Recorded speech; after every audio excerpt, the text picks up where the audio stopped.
नमस्कार दोस्तों, welcome to government exam info. तो स्वागत है आप सभी का आज के वीडियो में। और आज हम बात करने वाले हैं आपके फॉरेस्टर की आज के फर्स्ट शिफ्ट के क्वेश्चन किस तरह के थे, किस लेवल के थे और पिछले शिफ्ट से कितना डिफरेंट था, और आपको आने वाले शिफ्ट में जिनका भी एग्ज़ाम है उनको कौन से एडिशनल टॉपिक कह लीजिए या फिर पॉइंट्स जो हैं वो एडिशनल आपके जो नोट्स हैं उसमें ऐड कर लेना चाहिए या फिर उसको पढ़ लेना चाहिए, वो बात करेंगे। तो क्वेश्चन आप देख पा रहे होंगे स्क्रीन पे। तो चलिए शुरू करते हैं और देखते हैं पहला क्वेश्चन जो था वो क्या था। और वीडियो को लाइक कर देना, शेयर कर देना और चैनल पर नए हो तो सब्सक्राइब जरूर कर लेना। तो पहला क्वेश्चन ये था कि जापान के किस शहर में प्राकृतिक आपदाओं में प्रथम विश्व सम्मेलन हुआ था। तो first world conference on natural disaster, यानी कि प्राकृतिक आपदाओं से रिलेटेड जो पहला सम्मेलन है वो जापान में हुआ था। पहली चीज़ तो ये है, इसको भी याद रखिएगा। हो सकता है घुमा फिरा के क्वेश्चन पूछा जाए। कौन सा शहर था, तो शहर का नाम था योकोहामा। क्या था? योकोहामा। डेट भी पूछा जा सकता है कि कौन से डेट में या फिर कौन से ईयर में हुआ था, कौन से साल में हुआ था। तो ये हुआ था आपका 1994। देखिए क्वेश्चन जो है वो थोड़ा डिफरेंट हो सकता है, जो एग्जैक्टली वहाँ पर पूछा गया था एग्ज़ाम में और जो बताया गया उसके अकॉर्डिंग, लेकिन इससे मिलता जुलता ही क्वेश्चन आपके बन रहे हैं। ठीक, तो ये क्वेश्चन था 1994 में 23 मई से लेकर 27 मई को ये कॉन्फ्रेंस हुआ था। इसको याद रखिएगा, इंपॉर्टेंट है। डेट वगैरह पूछा जा सकता है नेक्स्ट शिफ्ट में या फिर इससे रिलेटेड आपके क्वेश्चन बन सकते हैं। ठीक, इसके अलावा देखिए ये क्वेश्चन, देखिए इसको हम कह सकते हैं कि करंट अफेयर्स का डायरेक्ट क्वेश्चन पूछा गया है। और ये क्वेश्चन इससे रिलेटेड क्वेश्चन मैंने करंट अफेयर्स की क्लास में ही करवाया था, जो कि था आपका उत्तराखंड रामसर साइट का। लेकिन ये जो है भारत के 42वें रामसर स्थल के रूप में किसे मान्यता दी गई है, तो ये है आपका लद्दाख। लद्दाख में एक जगह है जिसका नाम है, मैं बता देता हूँ, TSO, त्योसो या फिर टीसो कार वेटलैंड, ये नाम है। ठीक है, त्योसो कार वेटलैंड आर्द्र भूमि कहते हैं।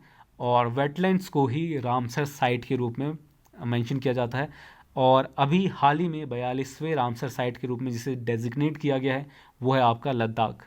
तो इसको याद रखिएगा। प्लस ये याद रखिएगा कि उत्तराखंड का जो रामसर साइट है उसका नाम क्या है? असम वेटलैंड, जो कि जुलाई 2020 कब हुआ था ये भी याद रखिएगा। और ये 38वां वेटलैंड था या फिर रामसर साइट था। इंपॉर्टेंट चीज़ है इसलिए मैंने बता दिया। हो सकता है क्वेश्चन आपका घुमा के पूछ लिया जाए। सेमीकंडक्टर मोस्ट इंपॉर्टेंट चीज़ है, इससे क्वेश्चन आपके बनने वाले हैं आने वाले शिफ्ट में। ठीक है, तो सेमीकंडक्टर क्या होता है, कितने टाइप्स के होते हैं, डोपिंग किस तरह से होता है उसमें। ठीक है, एन टाइप, पी टाइप, ये सारी चीज़ें आपके सेमीकंडक्टर में आता है। तो इसको आप खुद से पढ़ लेना, ज़्यादा कोई हार्ड चीज़ नहीं है। ठीक है, सिंपली इसका जो डेफिनेशन वगैरह है, डोपिंग पढ़ लेना, किस चीज़ का डोपिंग करते हैं सेमीकंडक्टर बनाने के लिए। ठीक है, कौन से मटेरियल्स होते हैं, एलिमेंट्स होते हैं, ये चीज़। इसके अलावा अगला क्वेश्चन देखिए, फाइंड आउट द इम्पिडेंस। ये वैसे तो इंटरमीडिएट लेवल का है, 11th लेवल का है, 11th 12th लेवल का है, लेकिन ये पूछा गया था। तो आई थिंक अगर ये पूछा गया है तो बेसिक क्वेश्चन पूछा गया होगा, बेसिक न्यूमेरिकल का क्वेश्चन था ये। अब एग्जैक्टली क्या था ये नहीं पता है, लेकिन न्यूमेरिकल का क्वेश्चन था। तो सिंपली जो मेरे हिसाब से क्वेश्चन रहा होगा वो रहा होगा आपका सिंपल कैलकुलेशन का। ठीक है, तो ये एक फॉर्मूला होता है इम्पिडेंस का, Z = √R² + XL - XC whole square, where resistance होता है आपका R, XL है आपका इंडक्टिव रिएक्टेंस और XC आपका कैपेसिटिव रिएक्टेंस। ठीक है, तो ये चीज़ें क्या है, अगर आपने 12th में पढ़ा है तो ठीक, नहीं भी पढ़ा है तो कोई बात नहीं, इस फॉर्मूले को याद रख लीजिए। अगर क्वेश्चन आ जाता है तो एटलीस्ट आप पुट करके इसको कैलकुलेट कर पाएंगे। और जनरली रेजिस्टेंस पर क्वेश्चन आपका आ सकता है। ठीक है, प्रतिरोध पर जो क्वेश्चन है वो आपके आ सकते हैं, तो इसको एक बार पढ़ लेना। बाकी इसको डीपली पढ़ने की ज़रूरत नहीं है ज़्यादा। ठीक, एक आध क्वेश्चन इस तरह के आ गए हैं इस बार। इसके अलावा अगला क्वेश्चन पूछा गया है कि वन्य जीव संरक्षण पुरस्कार किसकी याद में जाता है।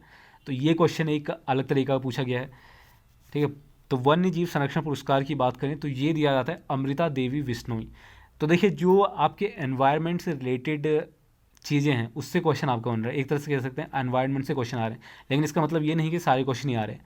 ठीक, तो कुछ क्वेश्चन ही आ रहे हैं, इस वजह से सिर्फ आपको ये ध्यान रखना है कि क्या चीज़ पढ़ें या क्या ना पढ़ें। ठीक है, तो ये जो पुरस्कार वगैरह है इसको आप एडिशनली देख सकते हैं। कुछ पर्टिकुलर जो एनवायरनमेंट से रिलेटेड इंपॉर्टेंट पुरस्कार हैं इंडिया के जो भारत के हैं उसको पढ़ लेना। जैसे ये आप देख सकते हैं वन्य जीव संरक्षण पुरस्कार, ये दिया जाता है अमृता देवी बिश्नोई के सम्मान में कह लीजिए, याद में कह लीजिए। ठीक है, तो ये एक इंपॉर्टेंट था। इनको दिया क्यों जाता है?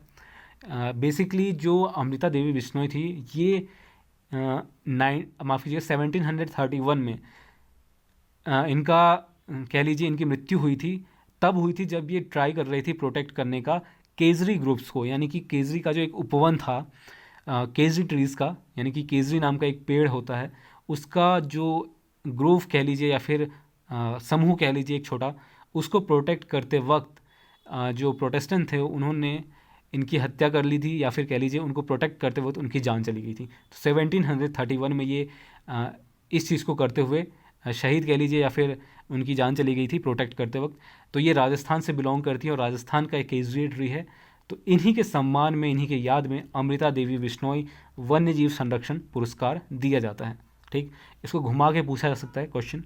इसके अलावा निकट दृष्टि और दूर दृष्टि दोष मोस्ट इंपॉर्टेंट है आपके लिए, इससे क्वेश्चन आपका डेफिनेटली बनने ही वाला है। क्वेश्चन कई तरह के बन सकते हैं, जैसे निकट दृष्टि दोष में किस तरह का दोष होता है, दूर की वस्तुएं साफ दिखती हैं या पास की दिखती हैं, ऐसा कुछ पूछा जा सकता है। या फिर आपसे पूछा जा सकता है कि इसका जो उपचार है उसमें कौन सा लेंस यूज़ होता है, या फिर उपचार के और कौन कौन से तरीके हैं। ठीक है, तो इसको एक बार पढ़ लेना इंपॉर्टेंट है।